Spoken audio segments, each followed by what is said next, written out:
সুপ্রিয় দর্শক, আজ জানাবো পশ্চিমবঙ্গ এবং দেশ বিদেশের বাছাই করা গুরুত্বপূর্ণ তাজা সংবাদ। আপনি যদি আমাদের চ্যানেলে নতুন হয়ে থাকেন তাহলে অবশ্যই আমাদের চ্যানেলটিকে সাবস্ক্রাইব করুন। নিত্য নতুন খবরগুলি আপনাদের কাছে পৌঁছে দেওয়ার জন্য আমরা সদা সর্বদা প্রস্তুত। শুরুতেই দেখে নিব সংবাদ শিরোনাম।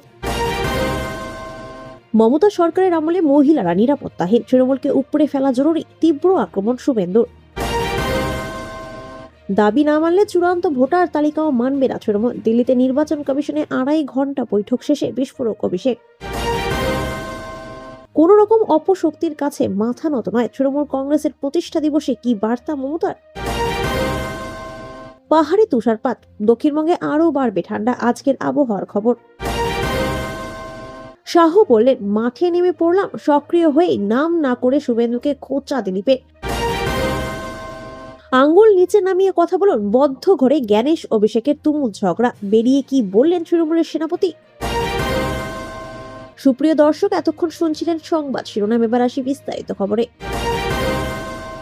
পশ্চিমবঙ্গ বিধানসভা নির্বাচনের এখনো কিছু সময় বাকি থাকলেও রাজনৈতিক দলগুলি ইতিমধ্যেই প্রস্তুতি শুরু করে দিয়েছে। বিজেপি এবং তৃণমূল কংগ্রেসের মধ্যে বাক যুদ্ধ তীব্র হয়েছে। ইতিমধ্যে রাজ্যে মহিলাদের নিরাপত্তা নিয়ে রাজ্য সরকারকে লক্ষ্য করেছে বিজেপি। দলটি বলেছে যে রাজ্যে মহিলারা অনিরাপদ। পশ্চিমবঙ্গ বিধানসভার বিরোধী দলনেতা শুভেন্দু অধিকারী বুধবার অভিযোগ করেছেন যে মমতা বন্দ্যোপাধ্যায়ের নেতৃত্বাধীন সরকারের অধীনে মহিলারা অনিরাপদ। তিনি অভিযোগ করেছেন যে দক্ষিণ 24 পরগনা জেলায় প্রকাশ্য দিবালোকে বাঁশের লাঠি দিয়ে একজন মহিলা এবং তার পরিবারের সদস্যদের নির্মমভাবে পেটানো হয়েছে। একজন বিজেপি নেতা সোশ্যাল মিডিয়ায় একটি পোস্ট শেয়ার করেছেন যেখানে তিনি বলেছেন, মমতা বন্দ্যোপাধ্যায়ের পশ্চিমবঙ্গে কোনো মহিলা নিরাপদ নয়। দক্ষিণ 24 পরগনা জেলার ক্যানিং মহকুমার বাসন্তী ব্লকের উত্তর ভাংনামারি গ্রামের বিরক্তিকর দৃশ্য। তিনি অভিযোগ করেছেন যে অপরাধীরা জানে যে এই ধরনের জঘন্য কাজের জন্য তাদের কোনো শাস্তির মুখোমুখি হতে হবে না বা আইন প্রয়োগকারী সংস্থাগুলি তাদের ছেড়ে দেবে, কারণ তারা শাসক দলের প্রতি আনুগত্যের কারণে কিছু সুযোগ সুবিধা ভোগ করে। বিরোধী দলনেতা ঘটনার একটি ভিডিও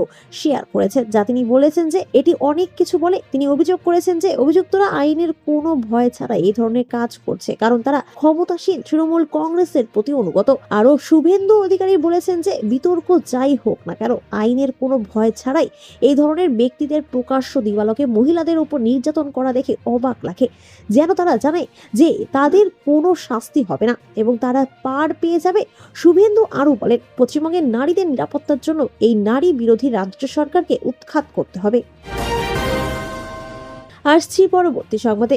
দিল্লিতে মুখ্য নির্বাচন কমিশনার জ্ঞানেশ কুমারের সঙ্গে তৃণমূলের প্রতিনিধি দলের প্রায় 2.5 ঘন্টা ধরে বৈঠক শেষে সাংবাদিকদের মুখোমুখি হয়ে মুখ্য নির্বাচন কমিশনারের বিরুদ্ধে বিস্ফোরক অভিযোগ তুললেন অভিষেক বন্দ্যোপাধ্যায়। তার অভিযোগ, মুখ্য নির্বাচন কমিশনের সামনে তৃণমূলের পক্ষ থেকে 8 থেকে 10টি প্রশ্ন করা হয়েছিল। তার মধ্যে 2 থেকে 3টি সাধারণ প্রশ্ন ছাড়া তৃণমূলের তোলা অধিকাংশ প্রশ্নেরই কোনো উত্তর দিতে পারেনি মুখ্য নির্বাচন কমিশনার জ্ঞানেশ কুমার এবং তার সঙ্গে থাকা অন্যান্য কমিশনাররা। অভিষেক জানিয়েছেন, মুখ্য নির্বাচন কমিশনারের সঙ্গে বৈঠকে 1,36,00,000 সন্দেহজনক আওতায় থাকা ভোটারদের তালিকা প্রকাশের জন্য বৈঠকে দাবি জানিয়েছেন তারা। পাশাপাশি BLA 2 এর শুনানির সময় উপস্থিত থাকতে দিতে হবে বলেও তৃণমূলের পক্ষ থেকে দাবি তোলা হয়। অভিষেক বলেন, BLA 2 এর শুনানির সময় থাকতে পারবে না, এই মর্মে বিজ্ঞপ্তি জারি করুক কমিশন, যদিও এই প্রস্তাব খারিজ করে দেন মুখ্য কমিশনার। অভিষেক বলেন, কেন্দ্রীয় সরকার এবং নির্বাচন কমিশন বিজ্ঞপ্তি জারি না করে হোয়াটসঅ্যাপে নির্দেশ দিয়ে দেশ এবং রাজ্য চালাতে চাইছে, কারণ বিজ্ঞপ্তি জারি করলে রাজনৈতিক দলগুলি আদালতে সেই নির্দেশকে চ্যালেঞ্জ করবে। কেন নির্বাচন কমিশন লজিক্যাল ডিসক্রিপেন্সির আওতায় থাকা 1,36,00,000 ভোটারের তালিকা কমিশন প্রকাশ করবে না? কেন BLA 2 এর শুনানি কেন্দ্রে ঢুকতে দেওয়া হবে না? এর পাশাপাশি 60 প্রবীণ নাগরিক যাদের কোমরবিডিটি অর্থাৎ গুরুতর শারীরিক সমস্যা রয়েছে তাদের শুনানি কেন্দ্রে ডেকে হয়রান না করানোর দাবি জানিয়েছেন তৃণমূল। পাশাপাশি রাজ্যে যে 58 লক্ষ ভোটারের নাম খসড়া ভোটার তালিকা থেকে বাদ দেওয়া হয়েছে তার মধ্যে কতজন বাংলাদেশে অনুপ্রবেশকারী এবং রোহিঙ্গা রয়েছে তার তালিকাও প্রকাশের দাবি তারা জ্ঞানেশ কুমারের সামনে তুলেছেন বলে দাবি করেন অভিষেক। তৃণমূল শীর্ষ নেতা বলেন, আমরা যদি মিথ্যে কথা বলি তাহলে 2.5 ঘন্টা ধরে বৈঠকে কি হয়েছে তার CCTV ফুটেজ প্রকাশ করুক নির্বাচন কমিশন। অভিষেক দাবি করেছেন, কমিশন যদি তাদের দাবি মতো সন্দেহজনক ভোটারদের তালিকা প্রকাশ না করে তাহলে চূড়ান্ত ভোটার তালিকাও তৃণমূল মানবে না। অভিষেক বলেন, আমাদের তালিকা না দিলে 14 ফেব্রুয়ারি নতুন চূড়ান্ত তালিকা মানব না, আমরা আইনিভাবে যা পদক্ষেপ নেওয়ার নেব। আসছি পরবর্তী সংবাদে। নতুন বছরের প্রথম দিন উৎসব মুখর গোটা বিশ্ব। কলকাতাতেও চলছে দেদার ঘোরাঘুরি, খাওয়া দাওয়া। জানুয়ারি বিশেষ দিন তৃণমূল কংগ্রেসেরও, কারণ এদিনই টিএমসির প্রতিষ্ঠা দিবস। সকালেই যা নিয়ে সোশ্যাল মিডিয়ায় বার্তা দিলেন মুখ্যমন্ত্রী মমতা বন্দ্যোপাধ্যায়। তৃণমূল কংগ্রেসের প্রতিষ্ঠা দিবসে সোশ্যাল মিডিয়ায় পোস্ট করেছেন মুখ্যমন্ত্রী মমতা। লিখেছেন, 1998 সালে আজকের দিনে মা মাটি মানুষের সেবার লক্ষ্যে তৃণমূল কংগ্রেসের পথ চলা শুরু হয়েছিল। এই ঐতিহাসিক যাত্রাপথের মূল দিশারি দেশ মাতৃকার সম্মান, বাংলার উন্নয়ন ও মানুষের গণতান্ত্রিক অধিকার রক্ষা। আজও আমাদের দলের প্রতিটি কর্মী সমর্থক সেই লক্ষ্যে অবিচল এবং অঙ্গীকারবদ্ধ।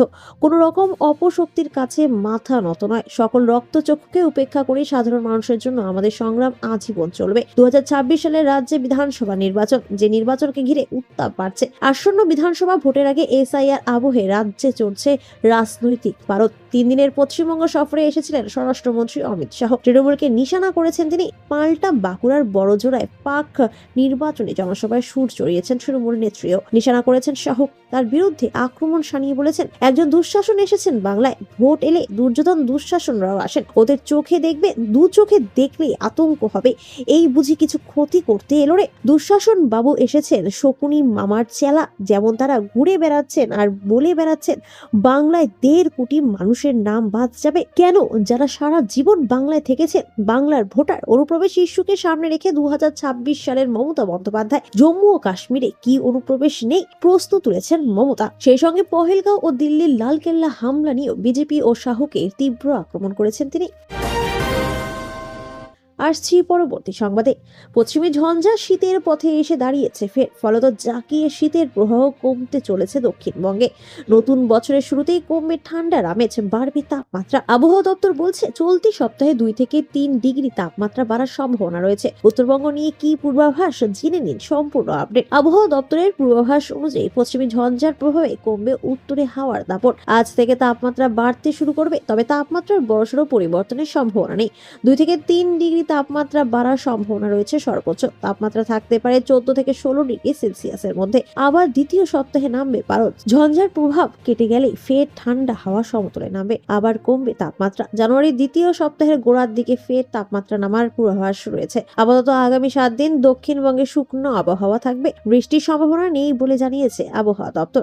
দক্ষিণবঙ্গের জেলাগুলিতে ভোর এবং সকালের দিকে কুয়াশার দাপট থাকবে। হালকা থেকে মাঝারি কুয়াশা সতর্কতা জারি করা হয়েছে একাধিক জেলায়। দৃশ্যমানতা 999 মিটার থেকে 200 মিটার পর্যন্ত নামতে পারে। উত্তর ও দক্ষিণ 24 পরগনা, পূর্ব ও পশ্চিম মেদিনীপুর, পূর্ব ও পশ্চিম বর্ধমান এবং বীরভূম সহ সংলগ্ন এলাকাতে বেশি কুয়াশা থাকবে। দিনের বেলায় আকাশ মূলত পরিষ্কার থাকার সম্ভাবনা। উত্তরবঙ্গে আগামী 4 দিনে সর্বনিম্ন তাপমাত্রা সেরকম কোনো হেরফের হবে না, তবে পরের 3 দিনে সর্বনিম্ন তাপমাত্রা ফের নেমে যাবে। ধীরে ধীরে 2 ডিগ্রি থেকে 3 ডিগ্রি কমে যাবে উত্তরের জেলাগুলির তাপমাত্রা।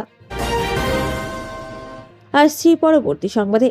শাহের ভোকাল টনিকে চাঙ্গা বঙ্গ বিজেপির দাবাং নেতা দিলীপ ঘোষ। দীর্ঘদিন পর দলের কার্যালয় থেকে সাংবাদিক বৈঠক করলেন তিনি। বুঝিয়ে দিলেন 26কে পাখির চোখ করে মাঠ জুড়ে খেলবেন তিনি। বললেন, অমিত শাহ মাঠে নামতে বলেছিলেন, আমি নেমে পড়েছি। নাম না করে বিঁধলেন বিরোধী দলনেতা শুভেন্দু অধিকারীকে। বুধবার অমিত শাহের সঙ্গে বৈঠকের পরই গুঞ্জন শুরু হয়েছিল যে দিলীপ ঘোষ রাজনীতিতে সক্রিয় হতে চলেছেন। রাত পেরোতেই দেখা গেল সব মিজাজে প্রাক্তন সাংসদ। প্রায় 8 মাস পর বৃহস্পতিবার দুপুরে সল্টলেকে বিজেপির কার্যালয়ে যান দিলীপ। দীর্ঘক্ষণ বৈঠক করেন রাজ্য বিজেপি সভাপতি শ্রমিক ভট্টাচার্যের সঙ্গে। এরপরই কার্যালয় থেকে সাংবাদিক বৈঠক করেন তিনি। দলের মধ্যে কোন ঠাসা থেকে ফের সক্রিয়তা। সব প্রশ্নের জবাবে রীতিমতো ছক্কা হাঁকান দিলীপ। সাপ জানিয়েছেন খোদ অমিত শাহ তাকে ময়দানে নামতে বলেছেন, সেই কারণেই নেমেছেন। দিলীপ বলেন, আমি সব সময় আছি, মাঠ জুড়ে খেলবো। আমি 6 বছর রাজ্য সভাপতি ছিলাম, পরে অন্য দায়িত্ব সামলেছি।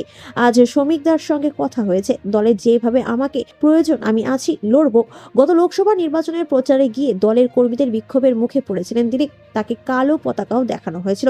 এদিনের সাংবাদিক বৈঠকে নাম না করে তা নিয়ে শুভেন্দু অধিকারীকেই বিঁধলেন তিনি। বললেন, দলের কর্মীরা আমাকে কোনো দিনও কালো পতাকা দেখায়নি। পরিবর্তিত পরিস্থিতিতে অনেকে দলে এসেছে, এগুলো ওদের কালচার। কখন কাকে দেখাতে হবে ওরা ভুলে যায়। টিএমসি থেকে কিছু লোক এসেছে, ওরা এগুলো যেগুলো করেছে ওরা ঠিক করেছে না ভুল সেটা আমি বলবো না, ওরা থাকবে না চলে যাবে সেটাও জানি না, বিধানসভায় প্রার্থী হবেন কিনা তা নিয়েও এদিন প্রশ্নের মুখে পড়েন দিলীপ।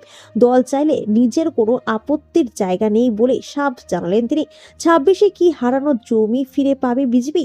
এই প্রশ্নে দিলীপ মনে করিয়ে দিলেন মুখ্যমন্ত্রী মমতা বন্দ্যোপাধ্যায়ের লড়াই। বললেন, কতদিনের লড়াইয়ের পর ক্ষমতায় এসেছেন মমতা বন্দ্যোপাধ্যায়, লড়তে হবে, লোক আসবে যাবে, কিন্তু আন্দোলন থেকে সরলে হবে না। আসছি পরবর্তী সংবাদে। কেন্দ্রীয় স্বরাষ্ট্রমন্ত্রী অমিত শাহ যখন কলকাতায়, তখন দিল্লিতে তৃণমূলের সর্বভারতীয় সাধারণ সম্পাদক তথা তৃণমূল সাংসদ অভিষেক বন্দ্যোপাধ্যায় বুধবার সিইসি জ্ঞানেশ কুমারের ফুল টিমের সঙ্গে বৈঠক করে অভিষেকের সহ তৃণমূলের 10 সাংসদের প্রতিনিধি দল। প্রায় 3.25 ঘন্টা ধরে চলে বৈঠক। মুখ্য নির্বাচন কমিশনার জ্ঞানেশ কুমারের সঙ্গে অভিষেকের ঠিক কি কথা হয়েছে, বাইরে বেরিয়ে এসে সাংবাদিক বৈঠক করে সে কথা জানান অভিষেক। তার কথা অনুযায়ী সিইসি জ্ঞানেশ কুমারের সঙ্গে তার একাধিক বিষয়ে মতের অমিল হয়। তার একাধিক প্রশ্নের কোনো সদুত্তর দিতে পারেনি কমিশনের ফুল বেঞ্চ। আলোচনায় এমন এক পর্যায়ে পৌঁছায় অভিষেকের দিকে আঙ্গুল উঁচিয়ে কথা বলেন সিইসি জ্ঞানেশ কুমার। তেমনটাই সাংবাদিক বৈঠকে দাবি করেছেন অভিষেক। আর ঠিক তারপর অভিষেকের কি বক্তব্য ছিল সেটাই বাইরে বেরিয়ে এসে জনসম্মুখে বলেন অভিষেক। অভিষেকের কথায় আলোচনা এমন পর্যায়ে পৌঁছায় মেজাজ হারিয়ে আঙ্গুল উঁচিয়ে কথা বলেন জ্ঞানেশ কুমার। তারপরে অভিষেক বলেন, আমি বলেছিলাম আমার রাজ্যের মানুষের প্রতি আমার দায়বদ্ধতা রয়েছে, আমার নির্বাচিত, আপনি মনোনীত, আপনাকে আমার প্রভুর কাছে শুধু জবাবদিহি করতে হয়। অভিষেকের কথায় জ্ঞানেশ কুমারকে তিনি বলেন, আঙ্গুল নিচে নামিয়ে কথা বলুন। অভিষেক বলেন, উনি ভেবেছিলেন হয়তো উনি যা বলবেন আমরা তা শুনে নেব। তিনি চ্যালেঞ্জ করেও বলেন, যদি হিম্মত থাকে তাহলে কমিশন বৈঠকে সেই সিসিটিভি ফুটেজ প্রকাশ্যে আনুক। এই নিয়ে বিজেপি নেতা রাহুল সিনহা বলেন, নির্বাচন কমিশন বুঝে গেল তৃণমূল কত ঘৃণ্য আর নিচু পর্যায়ের রাজনীতি করছে। ওরা বুঝে গিয়েছে ওরা ক্ষমতা ছাড়া হবে, তাই নোংরা রাজনীতি করছে, তাই আঙ্গুল তুলেছে, হাত তুলেছে। এসব চলবে, যা বলার বলুক, তাতে কমিশনের কিছু যায় আসে না।